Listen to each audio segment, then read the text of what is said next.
So, welcome back guys, and this is going to be a very quick little Wyvern 13 tip video.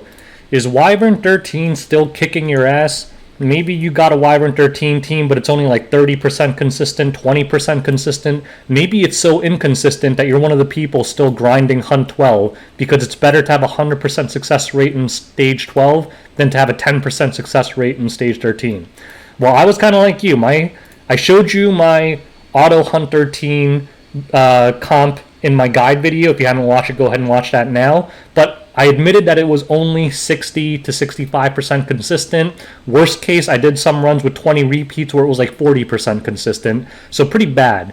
But now I can say that I've gotten it finally to about 75 to 85% consistency. And it's all thanks to a single artifact. I just pulled it today. I've been testing it all day because it's the hunt event right now. And if you haven't tried it yet, try this artifact. Torn Sleeve.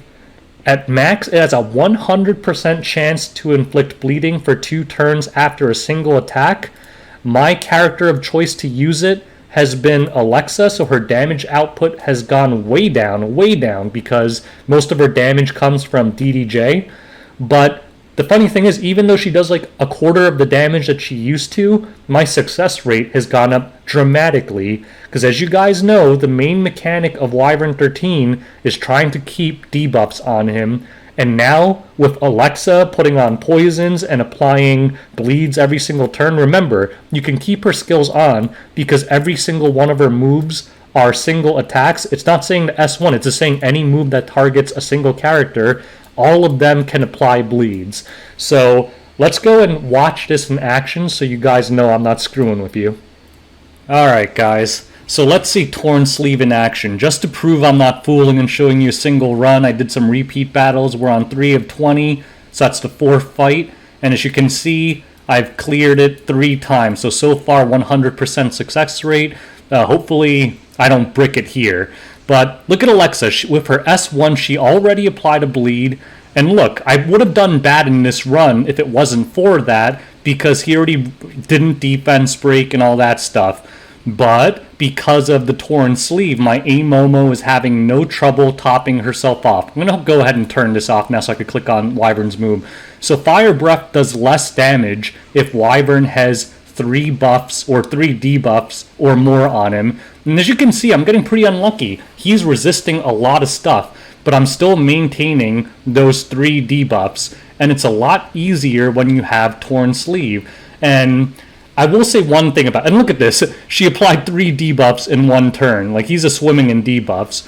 I will say one thing about Torn Sleeve. Because I had to take DDJ off my Alexa and replace it with Torn Sleeve, the overall damage output drops significantly. So this is not like a one-shot run artifact. But if you're having trouble with Wyvern, if you're only having like 30% consistency, 40% consistency, then Torn Sleeve will really help. Like, you'll notice that the overall success rate goes up a lot, and that's what I was struggling with, because Taranor Guard is only a 75% defense break.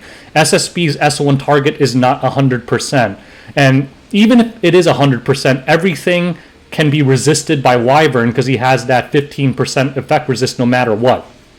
So Torn Sleeve really helps with that, having that constant debuff applied every single turn. And remember, it's a 2-turn debuff, which helps a lot because it doesn't fall off instantly. Look how many debuffs are on this Wyvern right now. 7 debuffs.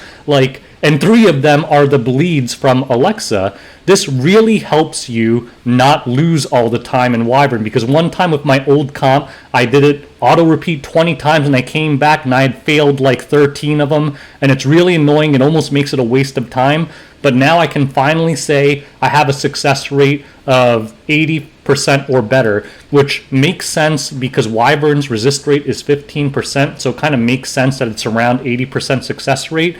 And also my Torn Sleeve is not 100%, it's at like 80% right now, I think, and I probably won't max limit break it anyway.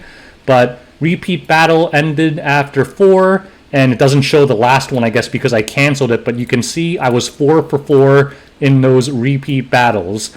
So Basically, that was just my way of proving that torn sleeve works for consistency. Now, to wrap this video up, I just wanted to show you my team's stats because I wanted to show you that they suck.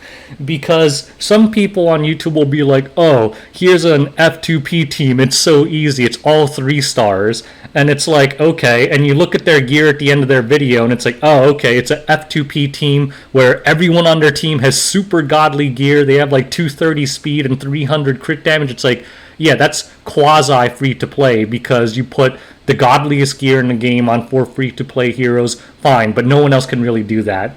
But if you look at my character stats, really anyone can get to them. So this is my Alexa, a plus 21 torn sleeve, so 85% chance to bleed, not even 100%. And her stats are pretty horrible. Not even 200 speed, not even 100 crit chance, 230 crit damage, and 77 effectiveness. Like, her Hell Raid sword's not bad, but the rest of this is pretty junk gear. Like, everything has like flat stats on it. I'm using an effectiveness ring. Like, I don't think you guys would say that this is godly gear. My Seaside Bellona, she's pretty good, but she's my PvP character. I actually don't use these boots most of the time. I put her on speed for Wyvern. Usually she's on defense boots because I find everyone goes for her first, so I like her little tanky. My Amomo's gears are not bad. These are pretty solid. Her effect resist is a little low, which is why Wyvern still pushes her back. Out of these, my Amomo's probably the best geared. Her gear's pretty solid. Your front line is always going to need good gear no matter what. That's just obvious because Wyvern's going to blow them up otherwise. And my Taranor Guard, I can't even find him, he's so far down. Look, he's 4-star awakened, plus 8. I do want to max this out because the dual attacks are pretty saucy. He's using a plus 12 sword. How do I go back to his stats? There you go. 1600 attack, 900 defense, 100 crit chance, 195 speed, 184 crit damage, and a plus 12 DDJ. Like, my team is not well geared. Like, if I got them better gear, my runs would be even better. Like, look how crappy the sword is. This amulet is freaking terrible. I'm using a blue helm. This thing, I guess it's okay, kind of sucks ass too. A 65 ring. Like, this gear is not great. And the reason I'm showing you this gear is just to prove that you don't need godly gear, you just need a good strategy. If you do have godly gear, then I suggest you build a general purchase like one-shot team. Other than that, if you're struggling, if you can't even get a 50% win rate in Wyvern 13, I'm telling you, just pull on that Baiken banner, get this stupid torn sleeve artifact, and of course I'm not going to be able to find it. There we go.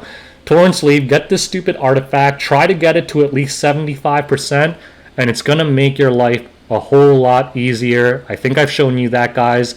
Anyways, that's the end of the video. If you have any questions, leave them in the comments below. If you've been struggling with Wyvern, if you don't have a good win rate with Wyvern, anything less than 70%, I hope this video helped you out. Good luck on your hunt grind, and make sure you like and subscribe if you want to see more helpful stuff in the future. Thanks for watching. Till next time. Peace out.